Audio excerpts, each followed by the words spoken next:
Bom, pessoal, bem-vindos a mais uma aula. A gente vai falar agora sobre laterais, vamos seguindo a ordem da análise dos aspectos individuais. E o que é que a gente busca em relação a parâmetros em um bom lateral? O que é que um lateral precisa apresentar dentro dos critérios que a gente estabeleceu para que a gente considere um lateral um bom lateral? Bom, aqui tem alguns, tanto para o lateral direito como para o lateral esquerdo, tá? Sem fazer distinção. Aqui a gente tem determinados parâmetros e sem mais delongas, vamos a eles. Cobertura, um lateral ele tem que ter a capacidade de ser cobertura ofensiva e defensiva, ou seja, ele tem que ser um jogador que consegue ser um apoio para trás, para circular a bola, e ele também tem que ser uma segunda barreira, ou seja, se o jogador que subiu pressão ou que foi ali na pressão, foi driblado, foi vencido, ele tem que ser a segunda barreira porque ele faz parte da última linha, então é natural que ele esteja nessa situação de cobertura. Então, se ele não consegue fazer isso bem, se ele não consegue executar essas duas coberturas bem, ele provavelmente não vai ser um bom lateral. Um lateral tem que ter capacidade de ultrapassagem. Tem muito lateral que é só base, né? Que é um lateral que só constrói. Mas eu acho que é fundamental um lateral que tem as duas coisas. Que ele é base, todo lateral tem que ter isso, mas que também consiga ultrapassar, que consiga atacar a profundidade, fazer o overlap nas costas do externo, nas costas do meia, para conseguir chegar em situação de profundidade para cruzamento. E aí, falei de cruzamento, a gente vai entrar no outro parâmetro, que é variação de cruzamento. Um lateral, na minha opinião, ele tem que saber conseguir cruzar da profundidade ou cruzar do fundo, como a gente fala no Brasil mais comumente, e também cruzar dos 3/4. Nem sempre ele vai conseguir chegar na profundidade. E saber cruzar os 3/4, que é um cruzamento, inclusive, mais difícil de executar, porque é um cruzamento mais preciso. Se calhar o gesto é até mais fácil, mas ele requer uma precisão maior, porque o defesa vai pegar a bola de frente, né? O defensor vai pegar a bola de frente. Então ele precisa de ele tem que acertar exatamente o jogador que ele quer para que ele consiga ter ali uma boa vantagem. Ou no espaço que ele quer, né? Para que ele consiga ter uma boa vantagem.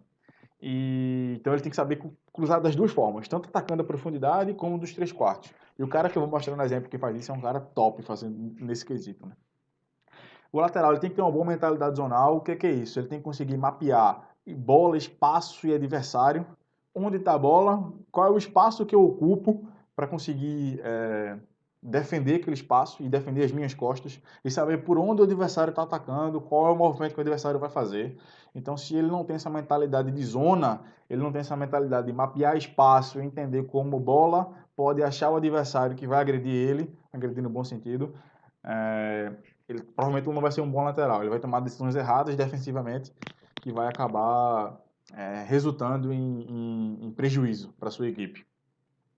E um lateral também tem que ter a capacidade de jogar no corredor central e lateral. Eu gosto muito, valorizo muito um lateral que sabe construir no corredor lateral e também sabe construir do corredor central. Se precisar variar para ir para dentro, ele tem essa capacidade. Eu acho que isso é fundamental num lateral.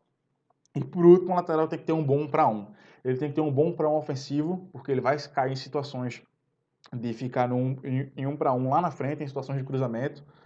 E ele também tem que ter um para 1 defensivo, porque é o contrário, o adversário também vai cair em situações de cruzamento no setor dele, na área dele, na zona dele, e ele tem que ali conseguir ter um bom para 1 defensivo para impedir que o adversário conquiste aquele espaço e consiga trazer prejuízo à equipe dele.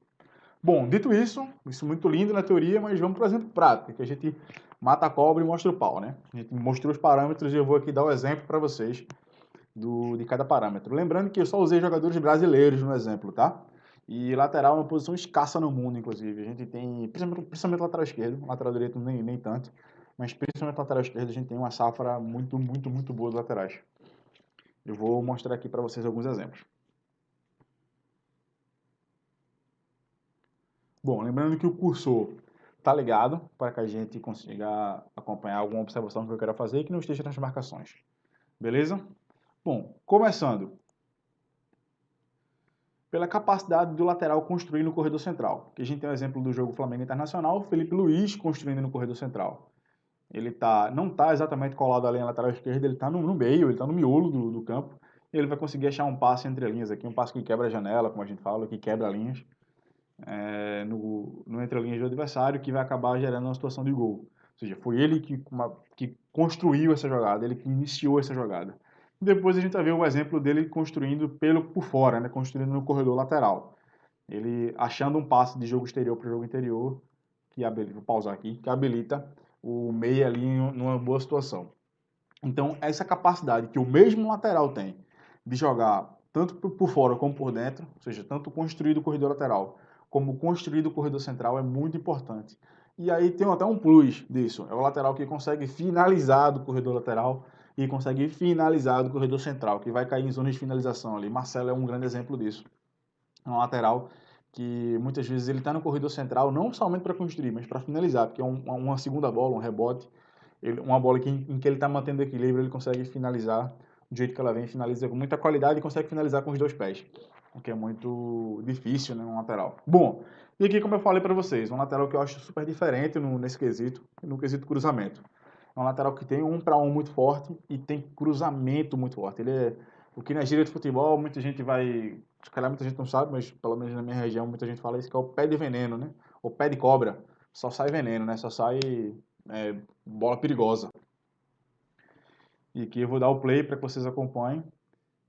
Ele ganhou um para um ofensivo e logo em seguida vai fazer um cruzamento à profundidade. Isso é super importante, justamente por isso. Vou soltar o play aqui para mostrar até inclusive que foi gol na jogada. Cruzamento à profundidade.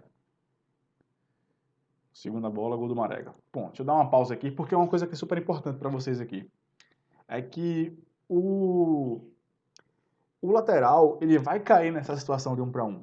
Se ele ultrapassar, se ele receber a bola em zona de finalização, no último terço, ele vai cair nessa situação de 1 para 1. É super importante ter um lateral que tem um bom 1 para 1, porque naquele ganhar, sai uma situação como essa. Sai uma situação de gol, sai um cruzamento perigoso, sai um cruzamento que dá a segunda bola, como a gente viu, sai um cruzamento que dá desequilíbrio do outro lado, como a gente viu. Então é super importante que um lateral que apresente esse 1 para 1 ofensivo, como a gente viu no exemplo, no contra-fatos, no argumento, em que o lateral cai nessa situação. E aí vamos agora para uma outra situação, que é o cruzamento do 3 quartos. Nem sempre o lateral vai conseguir, como aqui o mouse está mostrando, chegar numa zona de profundidade. Então ele tem que ter qualidade para cruzar aqui também. Ele, inclusive é bom que ele tenha essa variação, porque isso vai confundir, isso vai trazer uma dificuldade a mais para o adversário. Opa, se ele cruzar do 3 quartos é difícil, se ele cruzar da profundidade também é difícil. Então como é que eu vou marcar? Como é que eu vou encaixar nisso? É mais quente, né? É complicado. E aqui um exemplo de um cruzamento dele dos 3 quartos, que é sensacional. É um lateral que tem muita qualidade na batida na bola. Muita qualidade. É muito, muito, muito bom. E agora a gente vai para um defensivo. É uma situação de que é aquele que é o contrário daquilo que eu falei. Um lateral que consegue impedir com que o jogador adversário conquiste esse 1 para 1 ofensivo com muita frequência. É um lateral que vai ter ele um destaque. Ele vai conseguir, pausar aqui, que ele vai conseguir ajudar a equipe dele defensivamente a não sofrer tanto e a minimizar os prejuízos desse tipo de situação. Bom, aqui a gente vem para a mentalidade zonal. Aqui a gente vem para o cara que eu acho sacanagem nisso, com perdão da expressão, que é o Daniel Alves. É um cara que tem um senso de posição de equilíbrio da última linha. É um cara que tem um senso de zona, de saber o que é bola, o que é espaço que eu estou defendendo, quem é que vai atacar o meu espaço.